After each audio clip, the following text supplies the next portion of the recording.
What's going on, Canes fans? Welcome to another Final Thoughts episode. USF week. And what a week it has been. I have to say that, all joking aside, I got to give it to their fan base because they have been talking some trash. They've been engaging with Miami fans. They've been trolling me on social media. And it has actually been a good time. Now, a lot of them, hey, I'm just going to say they're hiding behind anonymous profile pictures, generic stuff on Twitter. But at the same time, in today's times, with the way things are, there's crazy people out there. And I understand people kind of wanting to keep their privacy. I understand. But it has been wild. It's been wild. They're a confident bunch. They're a delusional bunch at times. Most of the time, they are. But it is what it is. The point of this series, these episodes, is, maybe I've changed my mind on some things when it comes to the game. We're around 24 hours from kickoff at the time of filming this. And I got to say that, you know what? I have changed my mind a little bit about this game. I've got Miami winning by 21, 38-17. And what I've changed my mind on is I think that it could be far worse for USF. I think it's going to be a terrible night for the Bulls. And we're going to talk about it here. I understand that Bama beat them by 26.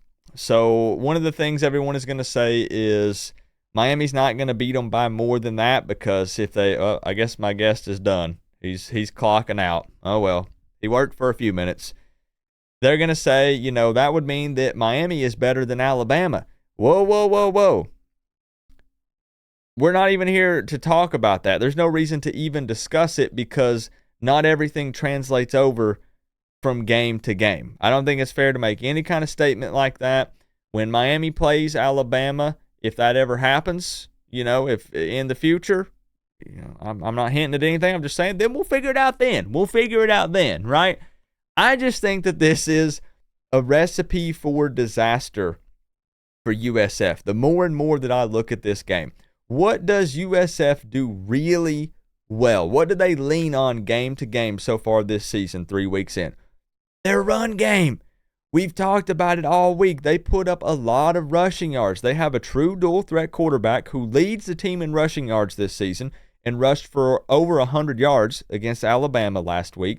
They have 3 veteran running backs. They have 2 graduate students and a senior running back. They love to run the ball. What does Miami do really well? Miami is limiting teams to less than 70 yards rushing per game so far this season. Miami is great at stopping the run. They have a physical, nasty D-line that will wear you down. So I think that it's the perfect counter for USF. So with that being said, I don't understand. Truly, I don't. I don't get where all of their confidence is coming from when talking about their fans. They want to argue we're going to have 55,000 at James Raymond Stadium, maybe 65,000. Did we not play at the Swamp week 1?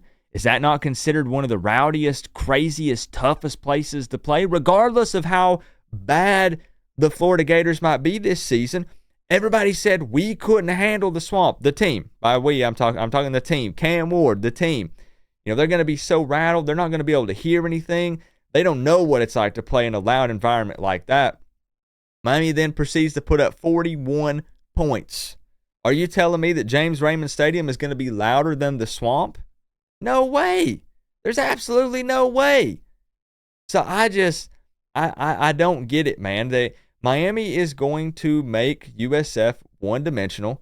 They're gonna get after Brown, their quarterback, which, by the way, when under pressure, he's throwing for less than a 40% completion percentage. You think he's not going to be under pressure most of the night on Saturday night? They're pass blocking, man. They're not going to be able to protect that dude, and he's a big athletic quarterback.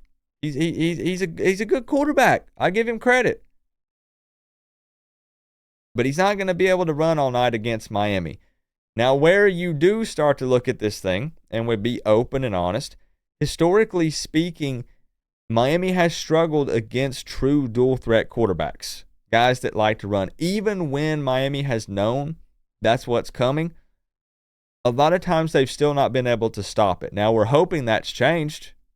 We're hoping that year 3 under Mario, we're seeing a culture shift. We're seeing these guys be locked in and focused, and hopefully it's not a problem. We will know very early on if USF is hitting some big runs with the quarterback and with their trio of running backs. Then we'll know that maybe we have a slight problem, because if Miami does force them to pass, I am in no way concerned about this game at all. Because you think about this, I was thinking, their head coach Alex Golesh is not an idiot. He's a smart guy, especially offensively. What if they come into this game and they say, hey, we know Miami knows that we run the ball a lot. So they're prepping all week for us to be a run-heavy team going into this game. What if we come out and we hit them with a bunch of play action and we start, sending some over the top? They'll never see it coming. Even if you wanted to do that, you have not thrown for over 200 yards in a game so far this season. And you can argue that it's because you've not had to.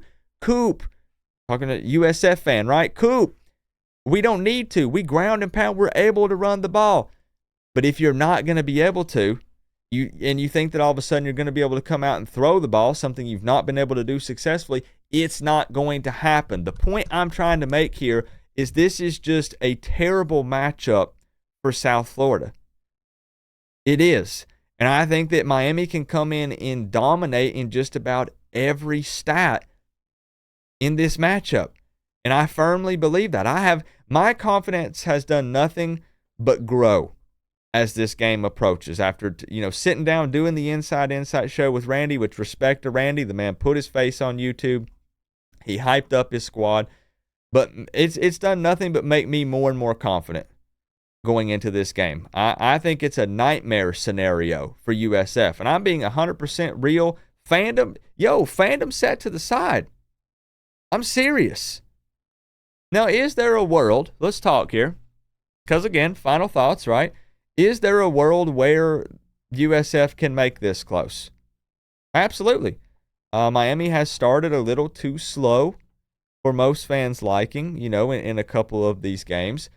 And it's possible. It's possible. It's not that they're a bad football team, but again, their biggest argument is hanging with Alabama for 3.5 quarters. And football games are 4 quarters. 3.5 quarters is not going to be enough. And USF has to come out, man, they can't have these long, slow drives that then end in 3 points. Miami will score points. That's the one thing that we've definitely consistently done, is put up points. So USF is going to have to score, in my opinion, 30 plus if they want to hang, 35 plus if they want to win. And I just don't see, tell me, guys, if I'm crazy. Please, Miami fans, USF fans, Florida State fans, Bama fans, whoever it is, tell me if I'm crazy.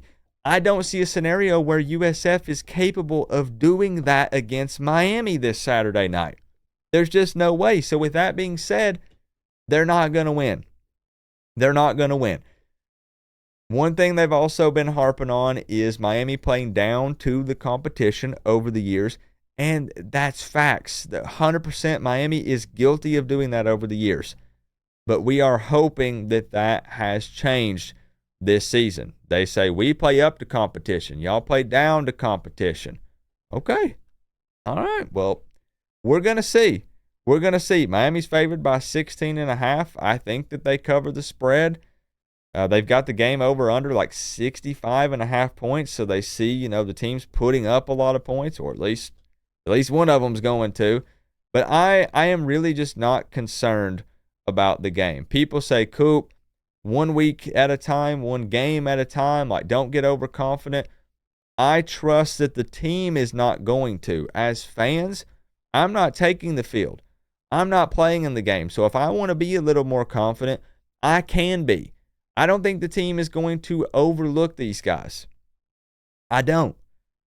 And I don't see anything, man, where they are superior when breaking down this game, when looking at the film, when looking at it on paper. You can slice and dice it up however you want. And I'm not here just to be a rah-rah guy and gas up this Miami team. It's just the USF fans, their confidence is mind-blowing. It really is. They're not even I thought it was just trolling, but again, after speaking with multiple USF fans, no, they believe what they are saying. And I cannot wait to watch that stadium empty out in the fourth quarter when they talk about loyalty and the hype and everything surrounding that program, and they abandon their team on Saturday night. That's all I got. Let me know your final thoughts on this game if you've had a change of heart or maybe you're worried about this team. I'm not. I'm not. Miami wins. Miami handles business, no problem. They shut down the USF run. Even if they want to pass, they're not going to be able to. It's going to be a long night for Byron Brown and Alex Golish, and their fans afterwards are going to backpedal, and they're going to say, you know what? Wow, Miami is better than we thought. Oh, man, maybe we overestimated how good we thought we were. Oh, boy, let me delete those tweets. I didn't say those things. You can take it to the bank. I guarantee it. I'm super confident. Miami wins. Go Canes. That's all I got. That's all I got this week.